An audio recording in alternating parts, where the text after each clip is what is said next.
പിതാവിന്റെയും പുത്രന്റെയും പരിശുദ്ധാത്മാവിന്റെ നാമത്തിൽ ആമേൻ.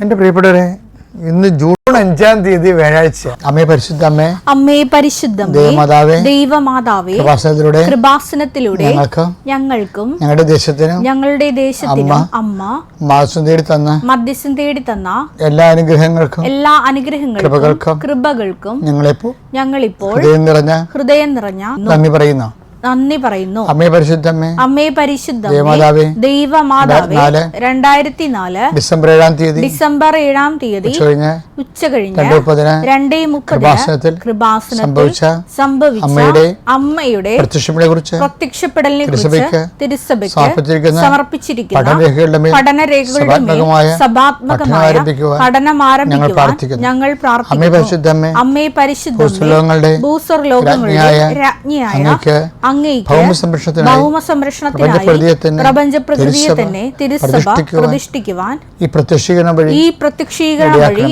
ഇടയാക്കണമേ. അമ്മേ പരിശുദ്ധമേ, അമ്മേ പരിശുദ്ധമേ, ജപമാല മാതാവേ, സകല കൃപാസനം പ്രാർത്ഥനകളോടും ചേർത്ത് ഞങ്ങളിപ്പോൾ പ്രാർത്ഥിക്കുന്ന ഈ കുടുംബത്തിന്റെ പ്രത്യേക നിയോഗം പരമക്കളെ.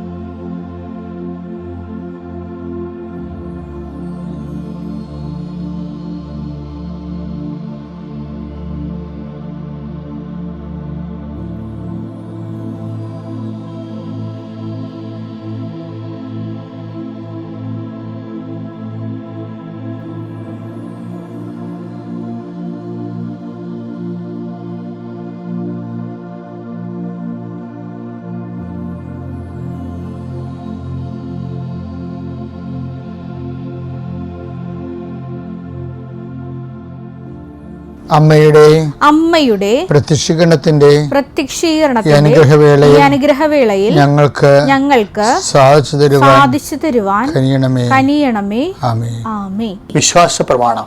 സർവശക്തനായ പിതാവും ആകാശത്തിന്റെയും ഭൂമിയുടെയും സൃഷ്ടാവുമായ ദൈവത്തിൽ ഞാൻ വിശ്വസിക്കുന്നു.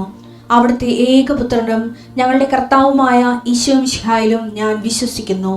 ഈ പുത്രൻ പരിശുദ്ധാത്മാവിനാൽ ഗർഭസ്ഥനായി കന്യകാമറിയത്തിൽ നിന്ന് പിറന്ന് പൊന്തിയോസ് പീലാത്തോസിന്റെ കാലത്ത് പീഡകൾ സഹിച്ച് കുരിശിൽ തറയ്ക്കപ്പെട്ട് മരിച്ച് അടക്കപ്പെട്ട് പാതാളങ്ങളിൽ ഇറങ്ങി മരിച്ചവരുടെ ഇടയിൽ നിന്ന് 3-ാം നാൾ ഉയർത്ത് സ്വർഗത്തിലേക്ക് എഴുന്നള്ളി സർവശക്തിയുള്ള പിതാവായ ദൈവത്തിന്റെ വലതുഭാഗത്തിരിക്കുന്നു.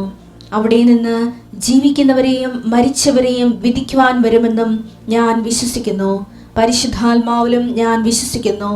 വിശുദ്ധ കത്തോലിക്കാ സഭയിലും പുണ്യവാന്മാരുടെ ഐക്യത്തിലും പാപങ്ങളുടെ മോചനത്തിലും ശരീരത്തിന്റെ ഉയർപ്പിലും നിത്യമായ ജീവിതത്തിലും ഞാൻ വിശ്വസിക്കുന്നു. ആമേൻ. സ്വർഗ്ഗസ്ഥനായ ഞങ്ങളുടെ പിതാവേ, അങ്ങയുടെ നാമം പൂജിതമാകണമേ. അങ്ങയുടെ രാജ്യം വരണമേ. അങ്ങയുടെ തിരുമനസ് സ്വർഗത്തിലെ പോലെ ഭൂമിയിലും ആകണമേ. അന്നു വേണ്ടുന്ന ആഹാരം ഇന്ന് ഞങ്ങൾക്ക് തരണമേ. ഞങ്ങളോട് തെറ്റ് ചെയ്യുന്നവരോട് ഞങ്ങൾ ക്ഷമിക്കുന്നത് പോലെ ഞങ്ങളുടെ തെറ്റുകൾ ഞങ്ങളോടും ക്ഷമിക്കണമേ. ഞങ്ങളെ പ്രലോഭനത്തിൽ ഉൾപ്പെടുത്തരുതേ, തിന്മയിൽ ഞങ്ങൾ രക്ഷിക്കണമേ. ആമേൻ. നന്മ നിറഞ്ഞ മറിയമേ, സ്വസ്തി. കർത്താവ് അങ്ങയുടെ കൂടെ സ്ത്രീകളിൽ അങ്ങ് അനുഗ്രഹിക്കപ്പെട്ടവളാകുന്നു. അങ്ങയുടെ ഉദരത്തിൻ ഫലമായി ഈശോ അനുഗ്രഹിക്കപ്പെട്ടവനാകുന്നു. പരിശുദ്ധ മറിയമേ, തമ്പുരാന്റെ അമ്മേ, പാപികളായ ഞങ്ങൾക്ക് വേണ്ടി ഇപ്പോഴും ഞങ്ങളുടെ മരണസമയത്തും തമ്പുരാനോട് അപേക്ഷിക്കണമേ. ആമേൻ. കർത്താവേ, നിന്റെ ഉന്നതമായ നാമത്തിന് സ്വസ്ഥം ചെയ്യുന്നു. കർത്താവേ, നിന്റെ വിശുദ്ധ പൗരോഹിത്യത്തെ മഹത്വപ്പെടുത്തണമേ. കർത്താവെ, സഭയിലുള്ള സാന്നിധ്യം ദൃഢമാക്കണമേ. 39 വർഷം ഞാൻ അർപ്പിച്ച കൃപാന്റെ യുഗതിയാൽ കൃപാസനാൽത്താറെ ജീവനോടെ പ്രത്യക്ഷപ്പെട്ട മാതാവിന്റെ പ്രത്യക്ഷീകരണത്തിന്റെ ശക്തിയാൽ ഇന്ന് അങ്ങയുടെ മക്കളെ ഞാൻ പ്രാർത്ഥിച്ച് ആശീർവദിക്കുന്നു. കർത്താവെ, കുട്ടികളുടെ കാര്യത്തിന് വേണ്ടി ഓടുന്ന മാതാപിതാക്കന്മാരെ, വളരെ നിസ്സഹായരായി പോകുന്ന ആൾക്കാരുണ്ട്. ഈശോയെ, പണമില്ലാതെ സ്വാധീനമില്ലാതെ കുഞ്ഞുങ്ങൾ തന്നെ മാതാപിതാക്കന്മാരെ കുറ്റപ്പെടുത്തിയിട്ടും അതിൻ്റെ ഭാരം അനുഭവിക്കുന്ന മാതാപിതാക്കന്മാരുണ്ട്. അതിൻ്റെ പേരിൽ കഴിവുകേടുകൾ മറച്ചു വെക്കാൻ കർത്താവ് മദ്യപിക്കുന്നവരെ കൊണ്ട് ഈശോയെ, അങ്ങനെ തകർന്നുപോയ കുടുംബങ്ങൾ, മങ്ങിപ്പോയ സ്വസ്ഥതയില്ലാത്ത ഭവനങ്ങൾ, ഭാര്യ ഭർത്താക്കന്മാർ പിരിഞ്ഞ് താമസിക്കുന്നവർ, അകന്ന് താമസിക്കുന്നവർ, കർത്താവ് ഒരുമിച്ച് താമസിക്കാൻ കർത്താവിൻ്റെ കൃപ അവർക്ക് ലഭിക്കട്ടെ. മാതാപിതാക്കൾ മക്കളും തമ്മിൽ മാനസികമായിട്ട് അകന്ന് പോകുന്നവർ, മക്കൾ ദുർഗതിപ്പെട്ടു പോയിട്ടുള്ള മക്കളുണ്ട് ഈശോയെ, അവർ തിരിച്ചു വരാൻ വേണ്ടി കർത്താവിൻ്റെ നാമത്തിൽ ഞാൻ അവരെ സമർപ്പിക്കുന്നു. Lord, increase your spirit. Lord, increase your spirit of power and grace. നമ്മൾ ഇന്ന് കാണാൻ പോകുന്നത് മറിയത്തിൻ്റെ ദൈവവിളിയാണ്. ഈ ദൈവവിളി തന്നെ രണ്ട് തരമുണ്ട് ദൈവവിളിയെ. ചില ആൾക്കാർ ദൈവം ഏൽപ്പിക്കണ വിളിയുണ്ട്, അതുപോലെ തന്നെ പിതാവ് ഏൽപ്പിക്കുന്ന ദൈവവിളിയുണ്ട്.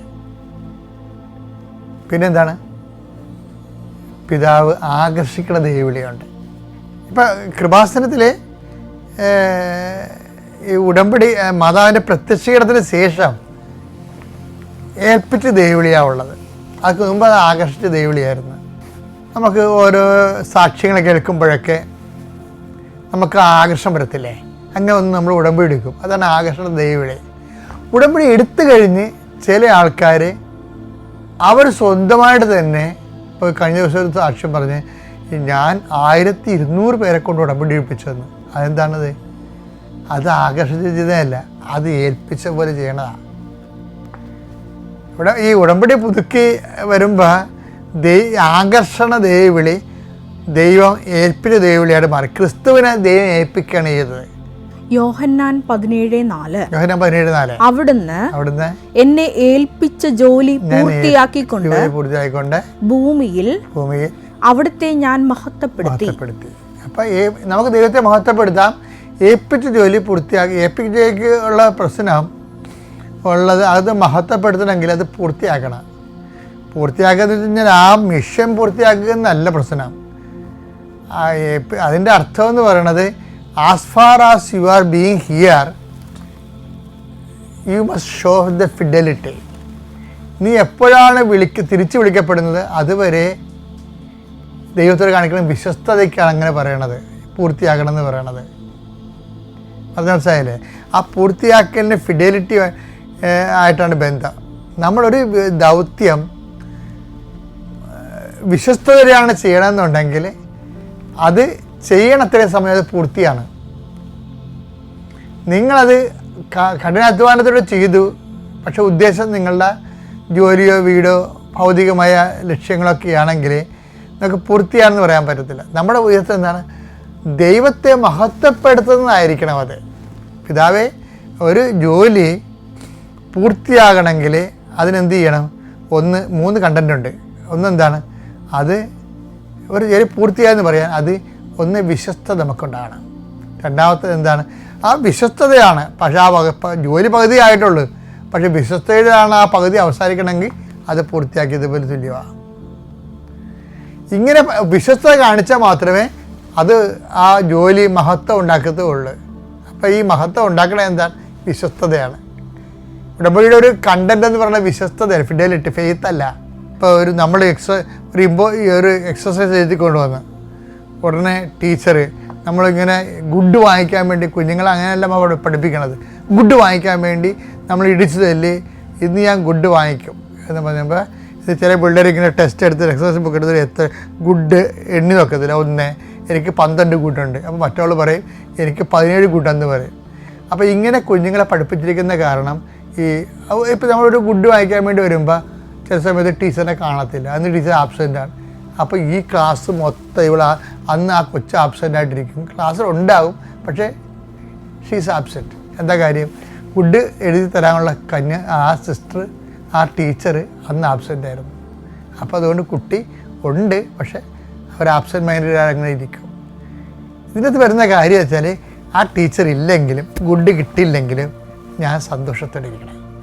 അതാണ് ദൈവം ഉദ്ദേശിക്കുന്നത്. അതാണ് ഹബക്കൂക്ക് പറയണത്. ഹബക്കൂക്ക് 3:17 അത്തിവൃക്ഷം പൂക്കുന്നില്ലെങ്കിലും മുന്തിരിയിൽ ഫലങ്ങളില്ലെങ്കിലും മുന്തിരിയിൽ ഫലങ്ങളില്ലെങ്കിൽ ഒലിവ് മരത്തിൽ കായ്കളില്ലാതായാലും വയലുകളിൽ ധാന്യം വിളയുന്നില്ലെങ്കിൽ ആട്ടിൻകൂട്ടം ആലയിൽ അറ്റുപോയാലും കന്നുകാലികൾ തൊഴുത്തിലില്ലാതായാലും ഞാൻ കർത്താവിൽ ആനന്ദിക്കും. അതാണ് വിശ്വസ്തത എന്ന് പറയുന്നത്. പിടിയാ, ഞാൻ കർത്താവിൽ ആനന്ദിക്കും.